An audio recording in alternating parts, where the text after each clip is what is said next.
शुभ प्रभात। पुनः ऑनलाइन कक्षा में आपका स्वागत है। आप हमारे साथ जुड़े इसके लिए ढेर सारी मन से धन्यवाद, हार्दिक धन्यवाद। अब हम लोग पुनरावृत्ति में उत्साह की बात करेंगे। उत्साह कविता एक आह्वान गीत है। आह्वान का अर्थ होता है आमंत्रण, जिसमें बादल के दो रूप प्रस्तुत किए गए हैं। एक रूप में बादल को लोगों को इच्छाओं को पूरा करते हुए दिखाया गया है, वहीं दूसरे रूप में बादल को क्रांति चेतना का प्रतीक माना गया है। कभी बादलों के गर्जन तर्जन के साथ बरसने को कहता है, क्योंकि कभी महान परिवर्तन चाहता है।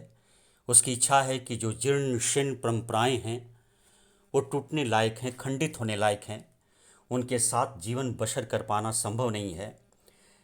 कवि ने बादलों के रूप रंग सौभाग्य की प्रशंसा करते हुए कहते हैं कि भले ही तुम देखने में भयाव लगते हो, काले लगते हो, लेकिन तुम्हारे अंदर जो शीतलता है, तुम्हारे अंदर जो जीवन उपयोगी तत्व निहित हैं, वो बिल्कुल सरोकार रखते हैं जीवन के लिए। तो पूरी कविता जो है चेतना से परिपूर्ण है। कवि उच्च कोटि के साहित्यकार हैं, जैसा कि आपको पता है। निराला क्रांतिकारी कवि थे। उन्होंने छंद मुक्त कविता का सृजन किया। उनके अंतर्मन में भाषा के प्रति उत्कृष्ट मानसिकता थी। विशेषकर उन्होंने तत्सम शब्दों का ज़्यादा प्रयोग किया। जैसा कि आप देख सकते हैं उत्साह में कवि जो है पहले ही पंक्ति में संबोधन शैली का प्रयोग करता है। कवि बादल को आदेश देता है, बादल गरजो। कवि कहता है कि हे बादल रुको नहीं। जैसे आपने देखा होगा फिल्मों में कि किस प्रकार से कोई हीरो के आने के बाद परिवर्तन आने लगता है तो लोग अपने लोगों को चिल्ला चिल्ला कर बुलाना शुरू कर देते हैं। तो कवि ने कहा कि आज बरसने की आवश्यकता है, बरसने की नहीं बल्कि गरजने की आवश्यकता है। कहा जाता है कि मनुष्य की प्रवृत्तियां तभी सुधर पाती हैं जब वो डंडे की चोट सामने नजर आ रही हो। दिनकर ने कहा है कि क्षमा शोभती उस भुजंग को जिसके पास गरल हो, उसको क्या जो दंतहीन विनित सरल हो। अगर आप में सरलता ज़्यादा है, विनम्रता ज़्यादा है, तो शक्ति को पहचानने वाले लोग बहुत कम होते हैं। तो कवि ने बादल को गरजने के लिए कहा, घेर घेर घोर गगन। घ की आवृत्ति से अनुप्रास अलंकार है, लेकिन यहाँ व्यापकता का दृष्टिकोण है। कवि ने कहा चारों तरफ से हे आकाश में घिरने वाले बादल। धराधर का मतलब भी होता है बादल। चारों तरफ से घेर लो, शत्रु को परास्त करना है। अगर आपको भी अपने सामर्थ्य का परिचय देना है तो कहीं भी अधूरापन नहीं होना चाहिए। ललित ललित, ललित का अर्थ है सुंदर। यहाँ पर पुनरुक्ति प्रकाश अलंकार है। जब एक शब्द दो बार आ जाए, अर्थ में परिवर्तन नहीं लाए, तो वह पुनरुक्ति प्रकाश अलंकार कहलाता है। काले घुंघराले, यहाँ पर मानवीकरण कर दिया गया है। बादल कैसे लग रहे हैं? काले घुंघराले रह रहे हैं। जो काले घुंघराले बाल होते हैं बड़े सुंदर और आकर्षक लगते हैं। बाल कल्पना के से पाले, उपमा अलंकार है। कवि ने कहा कि तुम गेशों की कल्पना करो। शैम्पू किया हुआ मुलायम बाल, पतले बाल बड़े ही आकर्षक होते हैं। कई बार उंगलियों को फेरने से उसकी जो अंदर की अनुभूतियां हैं वो स्वतः प्रकट होने लगती है। तो कवि ने कहा कि बाल की कल्पना करो, ऐसी कल्पना, गेशों की कल्पना करो जो देखने में काले लगते हैं लेकिन वो सुंदरता और अंतर अनुभूति का एहसास कराते हैं। विद्युत छवि उर्मे, बिजली के समान उर्मने हृदय, बिजली के समान हृदय में संकल्प शक्ति रखो। संसार के सामने मुस्कुराओ, हंसो, लेकिन अपनी अंदर दृढ़ता का भाव रखो। जैसे बादल अपने अंदर रखता है, दिखने में साधारण लगता है, लेकिन जब उसकी दामनी दमकने लगती है तो संसार थरथराने लगता है। कवि नवजीवन वाले, यहाँ कवि ने कवि को बुलाया। कवि कहना चाहता है कि संसार का परिवर्तन करने वाले कवि होते हैं, दार्शनिक होते हैं, पत्रकार होते हैं। ये लोग का मुख्य कार्य है। तो कवि ने कहा कि नए कवि जब आएंगे तो एक नई सोच लेकर आएंगे।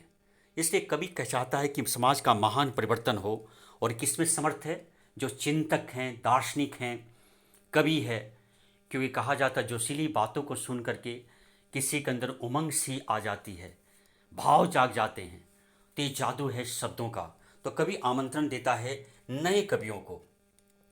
ब्रज छिपा, ब्रज जो है यहाँ कठोरता का परिचायक है। नूतन कविता, नूतन नई कविता का सृजन है। कवि कहता है कि नई कविता का निर्माण करो, फिर भर दो बादल गरजो। कवि ने कहा कि ठीक है, बारह बार तुम बरसे होगे, घिरे होगे, लेकिन आज गरजते हुए तुम्हें बरसना है, महान परिवर्तन करना है। विकल विकल, विकल का अर्थ है बेचैन, लेकिन यहाँ भी पुनरुक्ति प्रकाश अलंकार है क्योंकि एक शब्द दो बार आया। उन्मन थे उन्मन, उन्मन का अर्थ भी होता है बेचैन।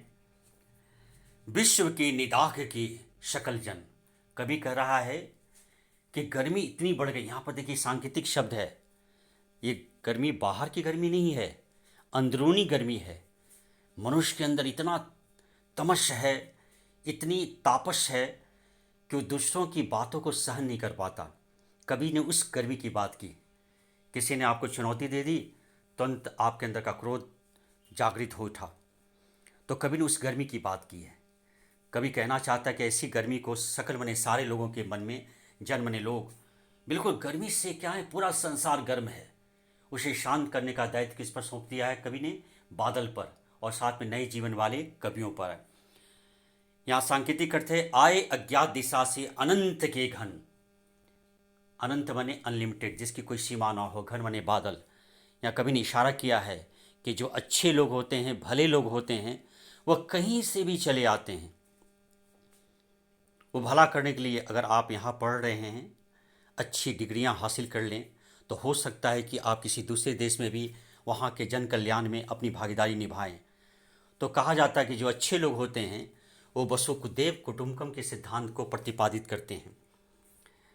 तप्त धरा, धरती कैसी है? तप्त माने गर्म, धरा माने धरती।